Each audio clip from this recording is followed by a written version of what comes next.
Durante años, el nombre Carrie White fue archivado como una tragedia inexplicable, un estallido de violencia, una chica perturbada, un accidente imposible. Eso es lo que dicen los informes públicos, pero los documentos internos cuentan otra historia. Registros alterados, testigos silenciados, evaluaciones selladas. Esto no es una leyenda ni una novela. Es expediente real que nunca debió filtrarse. El expediente comienza con una fecha tachada y un nombre incompleto. White, Carrie. Los documentos no coinciden. En algunos, es una estudiante con problemas de adaptación. En otros, una menor bajo observación médica. Hay informes duplicados, firmados por distintas personas, con el mismo contenido y diferente conclusión. Eso no ocurre por error. Ocurre cuando alguien corrige una historia después de que ya sucedió. Chamberlain, Maine, aparece descrito como un entorno estable, sin antecedentes relevantes. Sin embargo, en los archivos internos del distrito escolar, hay notas marginales que no figuran en los reportes oficiales. Comentarios sobre ausencias prolongadas, sobre reacciones físicas inusuales al estrés, sobre episodios que no encajaban en ningún protocolo pedagógico. Esas notas fueron archivadas, no escaladas. Carrie White no era invisible, estaba registrada, evaluada, observada. Lo que no estaba era protegida. Los informes psicológicos preliminares describen una adolescente con niveles extremos de ansiedad, sometida a control doméstico severo. El término abuso no aparece. Se utiliza otro lenguaje: disciplina estricta, contexto religioso, influencia materna dominante, palabras que suavizan lo que nadie quiso nombrar. En el archivo policial hay una llamada registrada meses antes del incidente final, una denuncia anónima desde un teléfono público. Se habla de gritos, de castigos, de encierro. El agente que tomó la llamada marcó el caso como no prioritario. No hubo seguimiento. Ese registro fue reclasificado después como irrelevante. Lo más inquietante no es lo que dicen los documentos, sino lo que falta. Hay referencias a anexos que no están, evaluaciones médicas sin resultados adjuntos, entrevistas que figuran como realizadas, pero de las que no existe transcripción. Alguien decidió que ciertos detalles no debían permanecer. Este no es el relato de una explosión repentina de locura. Es la reconstrucción de una acumulación de decisiones pequeñas, repetidas, justificadas. Carrie White no aparece en este expediente como una sorpresa, sino como una consecuencia que nadie quiso mirar de frente. Desde el inicio del expediente, los investigadores intentaron reconstruir la infancia de Carrie White. No fue sencillo. Muchos registros habían sido simplificados, otros directamente desaparecieron. Lo que quedó fueron fragmentos, boletines escolares incompletos, notas médicas sin firma y declaraciones de vecinos tomadas años después, cuando ya nadie quería recordar. En la escuela primaria, Carrie era descrita como extrañamente callada. No participaba en juegos colectivos, evitaba el contacto físico y reaccionaba con sobresaltos ante ruidos repentinos. Una maestra anotó que la niña parecía vivir en alerta constante, como si esperara un castigo invisible. Esa observación no generó ninguna evaluación adicional. Fue archivada como timidez. Los informes de salud infantil muestran visitas recurrentes por desmayos leves, migrañas intensas y episodios de sangrado nasal sin causa aparente. En al menos 2 ocasiones, la enfermera escolar sugirió una revisión neurológica. No hay constancia de que se haya realizado. El consentimiento parental nunca llegó. Los vecinos aportaron datos inquietantes. Hablaron de cortinas siempre cerradas, de rezos prolongados que se escuchaban entrada la noche, de una niña obligada a arrodillarse durante horas. Algunos admitieron haber pensado en denunciar, pero ninguno lo hizo. No queríamos problemas, declaró uno. Era cosa de religión, dijo otro. La comunidad eligió la distancia. Hay un patrón que se repite en cada testimonio. Control absoluto.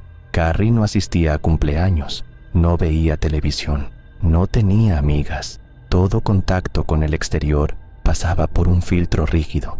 En un cuaderno recuperado años después, se encontraron frases escritas con letra infantil, listas de pecados, oraciones repetidas y advertencias sobre el castigo divino.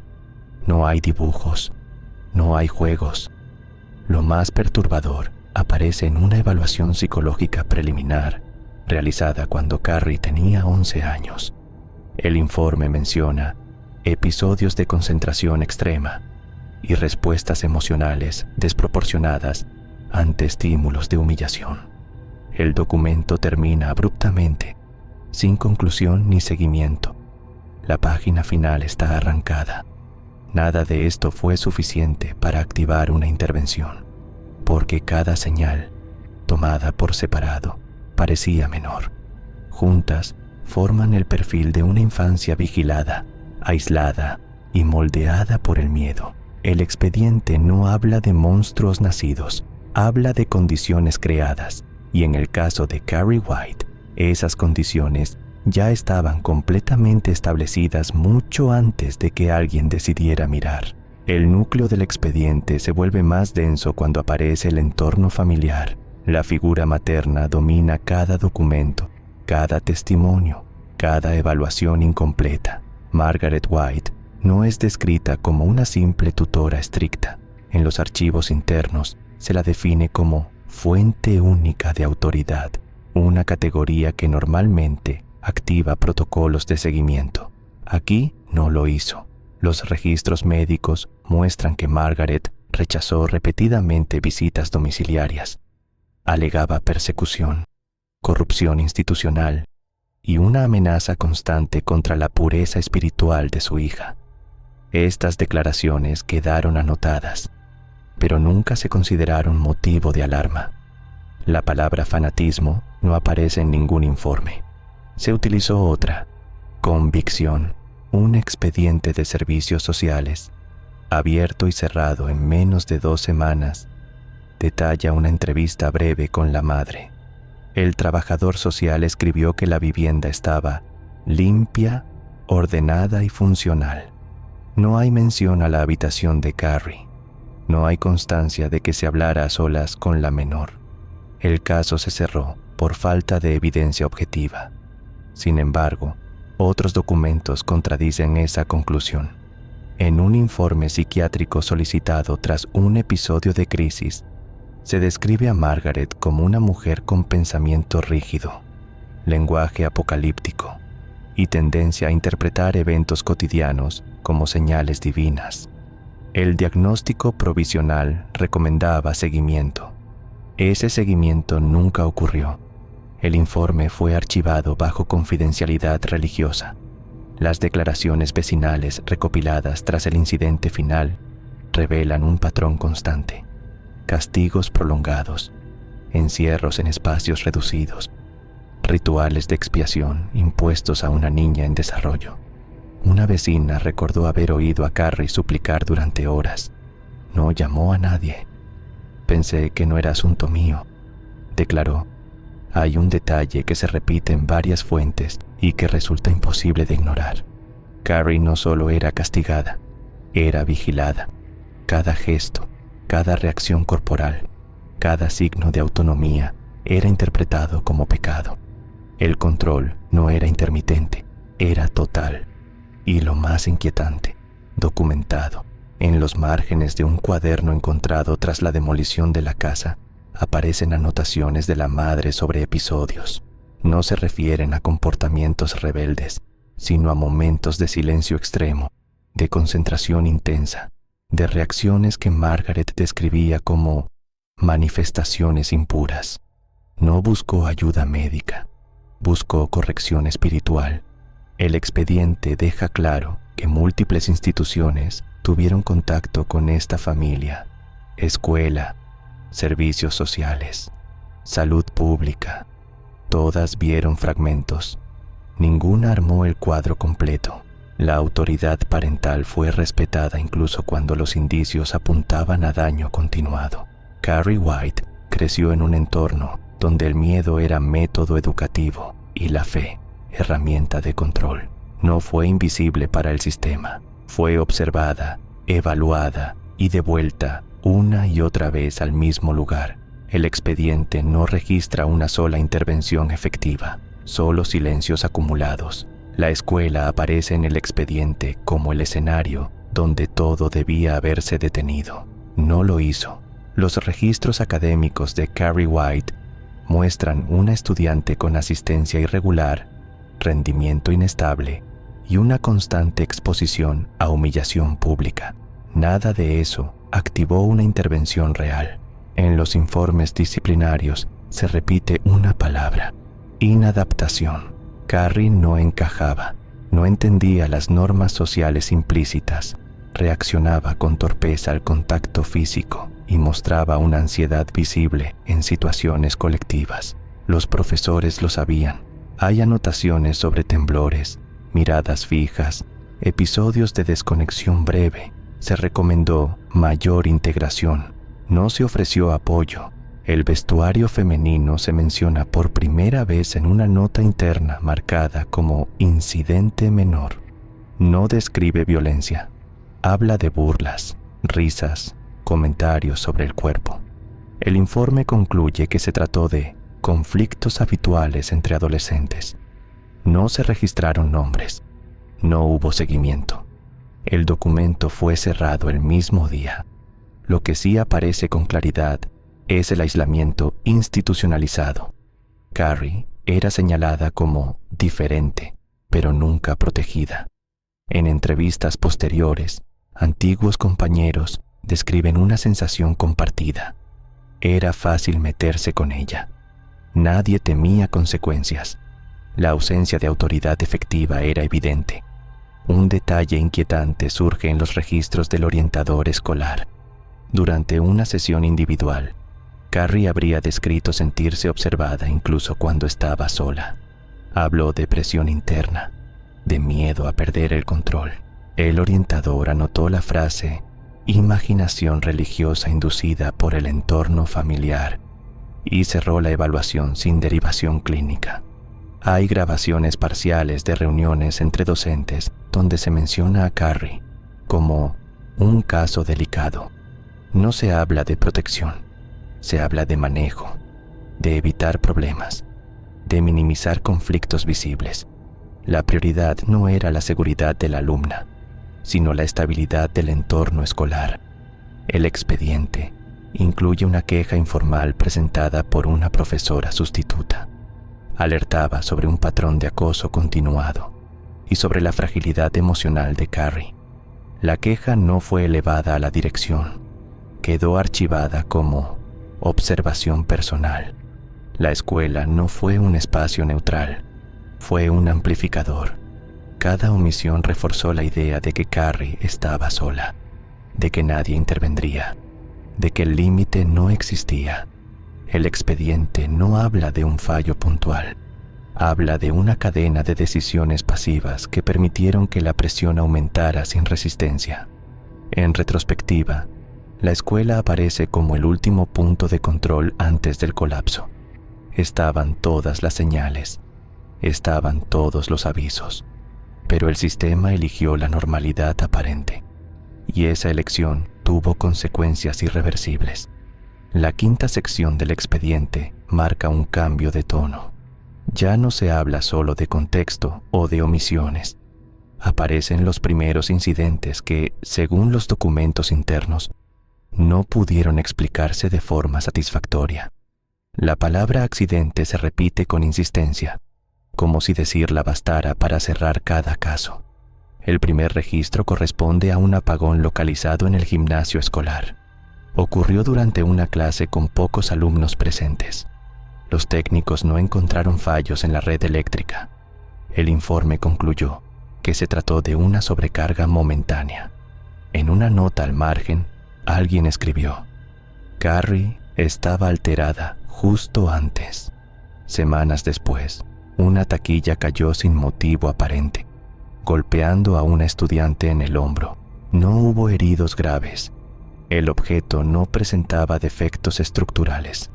El personal de mantenimiento sugirió una vibración previa. No se especifica cuál. Carrie fue interrogada informalmente. Negó haber estado cerca. El caso se cerró ese mismo día. En los archivos médicos aparece un episodio de migraña aguda sufrido por Carrie tras un evento de humillación pública. La presión arterial estaba elevada, el pulso irregular. El médico anotó respuesta psicosomática intensa. No se consideraron otras hipótesis. El alta fue inmediata.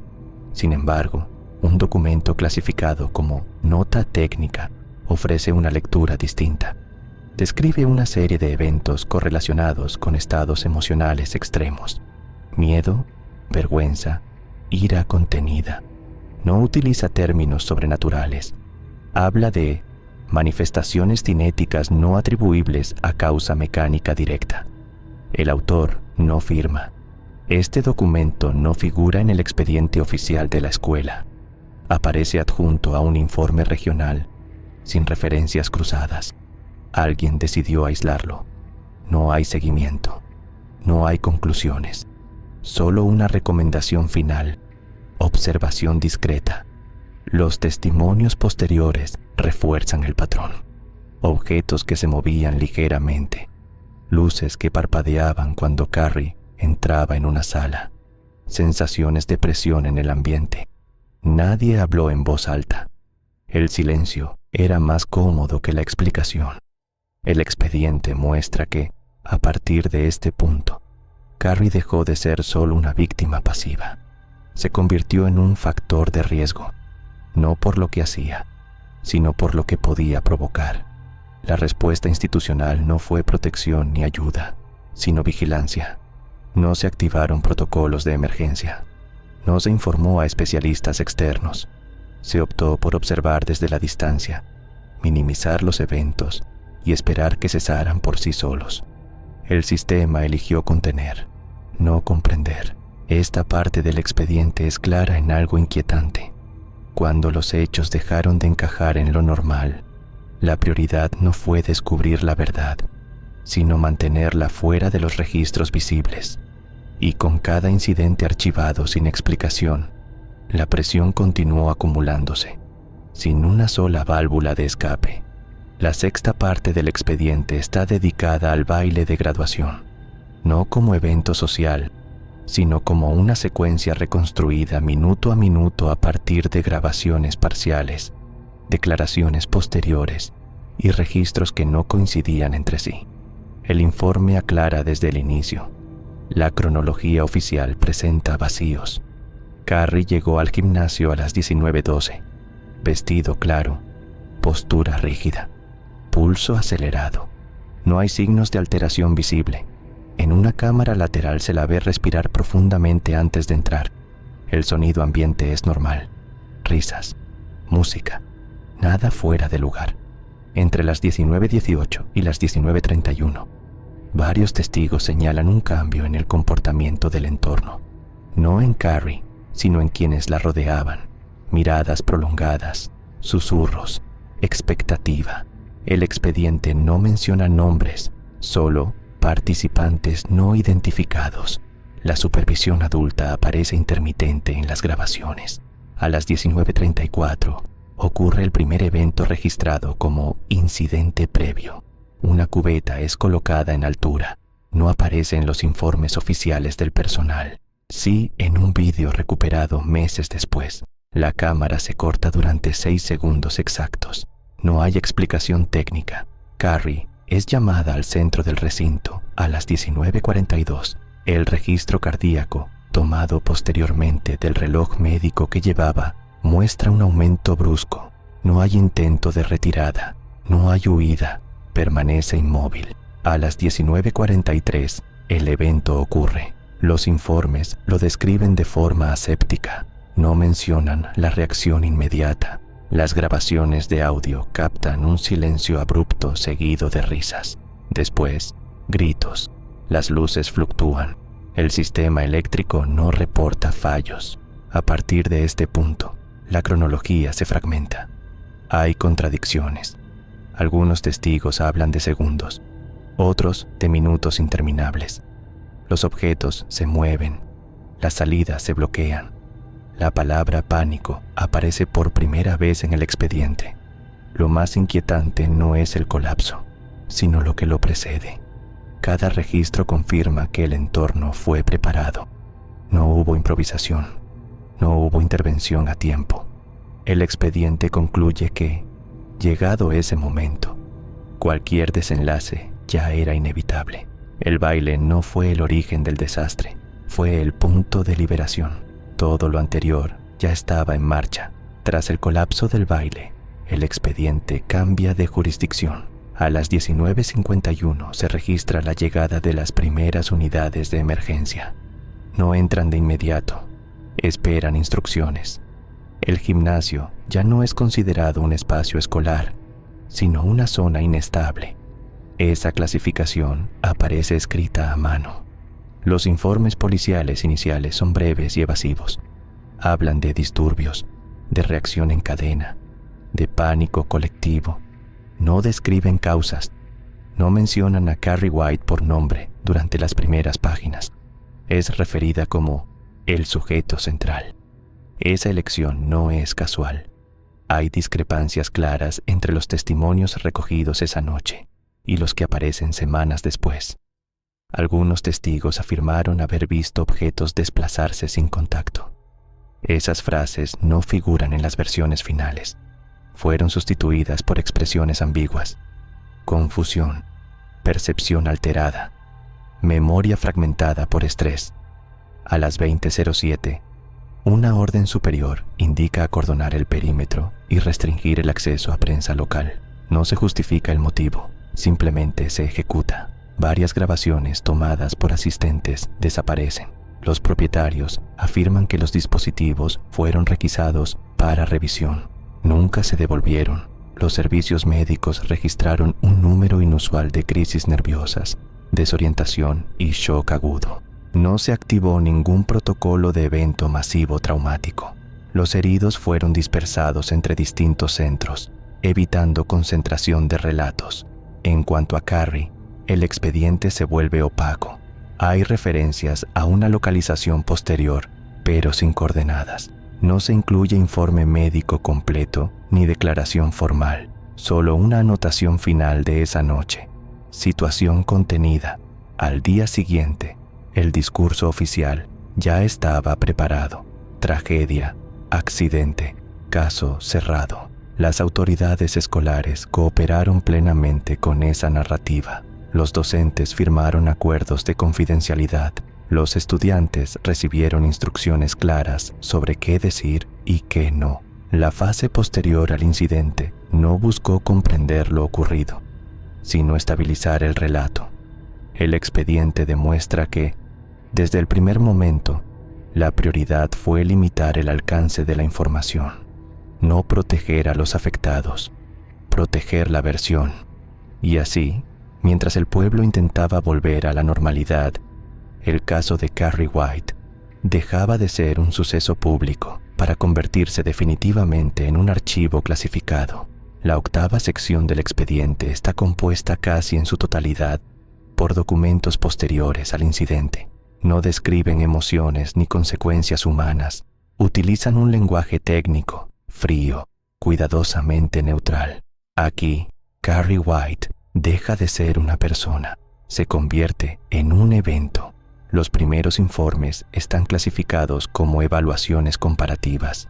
Analizan lo ocurrido no como una tragedia aislada, sino como una manifestación extrema dentro de un rango teórico. Aparecen términos que no se habían usado antes: potencial latente, respuesta amplificada, capacidad no entrenada. Ninguno es explicado. Un memorando interno sugiere que el caso debía ser cotejado con archivos históricos no relacionados públicamente. No se mencionan lugares ni fechas, solo códigos.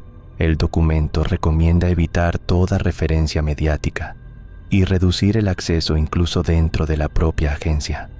La compartimentación se vuelve prioridad. En los anexos aparecen gráficos y tablas incompletas, variables emocionales correlacionadas con alteraciones físicas del entorno. No se habla de causas sobrenaturales, tampoco se descartan. El enfoque es deliberadamente ambiguo, científico en apariencia, especulativo en esencia. Hay una evaluación final sobre Carrie que resulta especialmente inquietante. No analiza su estado psicológico tras los hechos, analiza su capacidad máxima estimada. El cálculo se interrumpe. Las últimas líneas están censuradas. El documento termina con una sola palabra legible: inaceptable. A partir de ese punto, el expediente cambia de nombre. Carrie White ya no figura en los encabezados. Es reemplazada por una designación alfanumérica. El caso deja de ser personal. Se integra en una categoría. No existe acta de cierre definitiva. Solo una directiva que ordena archivar el material bajo acceso, restringido indefinido. Se prohíbe cualquier revisión externa. Se autoriza la negación absoluta. La octava parte del expediente no intenta explicar lo ocurrido. Intenta medirlo, clasificarlo y, sobre todo, asegurarse de que nunca vuelva a ser interpretado desde la empatía. Porque, según estos documentos, lo verdaderamente peligroso no fue el desastre, fue el potencial que reveló. La novena parte del expediente abandona por completo el caso individual y se centra en los patrones. Los analistas comparan el evento de Chamberlain con registros antiguos que, hasta entonces, no habían sido vinculados entre sí. Incidentes aislados, locales, siempre clasificados como anomalías sin explicación concluyente. Los documentos señalan coincidencias inquietantes, sujetos jóvenes, entornos de presión extrema, episodios de humillación prolongada y un desencadenante emocional claro. En todos los casos, el fenómeno aparece de forma reactiva, no premeditada. No hay entrenamiento, no hay control, solo liberación. Un informe técnico establece que Carrie White no fue una excepción, sino el ejemplo más documentado. La diferencia no estuvo en la naturaleza del evento, sino en su escala. Otros casos fueron contenidos antes de alcanzar un punto crítico. Aquí, no. Se menciona un fallo estructural repetido. Las instituciones detectan señales, pero carecen de marcos para interpretarlas. Lo que no se puede clasificar se ignora. Lo que no encaja se archiva. El expediente subraya que el verdadero riesgo no es el fenómeno, sino la negación sistemática de su existencia. En un anexo confidencial, se plantea una hipótesis inquietante: que estas manifestaciones no sean aberraciones, sino respuestas humanas extremas a contextos extremos. Si eso es cierto, entonces no son raras, son inevitables. El documento no propone soluciones, solo advertencias. Las últimas páginas contienen notas de analistas que discrepan entre sí. Algunos recomiendan vigilancia temprana, otros supresión total de información. La opción elegida queda clara por la ausencia de debate posterior. El silencio vuelve a imponerse. El expediente concluye que Carrie White no debe ser recordada como un evento singular. Debe ser entendida como un punto de referencia, una señal de lo que ocurre cuando la presión supera cualquier estructura de contención. La novena parte no ofrece cierre ni consuelo, ofrece contexto, y ese contexto es profundamente incómodo, porque sugiere que el caso no terminó aquella noche, solo se volvió invisible. La décima y última parte del expediente no tiene sello oficial. No hay firmas ni códigos de clasificación.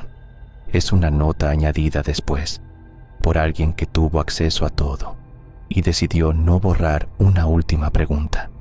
El archivo de Carrie White permanece cerrado, no porque esté completo, sino porque abrirlo implicaría aceptar fallos que van más allá de una persona o un lugar. El sistema funcionó exactamente como fue diseñado. Observó, evaluó y decidió no intervenir hasta que ya fue demasiado tarde. Los documentos finales insisten en una conclusión cómoda. El caso es irrepetible. Una combinación excepcional de factores. Un accidente imposible de prever. Sin embargo, todo lo que aparece en estas páginas demuestra lo contrario. Cada señal estuvo presente. Cada advertencia fue ignorada. No por falta de información, sino por falta de voluntad. Carrie White no fue un monstruo ni una anomalía. Fue el resultado directo de presión constante, aislamiento institucional y una cadena de silencios aceptados como normales. El expediente no intenta justificar lo ocurrido, intenta enterrarlo bajo tecnicismos y clasificaciones.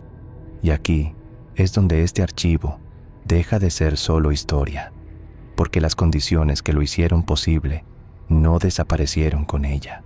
Siguen existiendo en escuelas, hogares y sistemas que prefieren la estabilidad aparente a la intervención incómoda.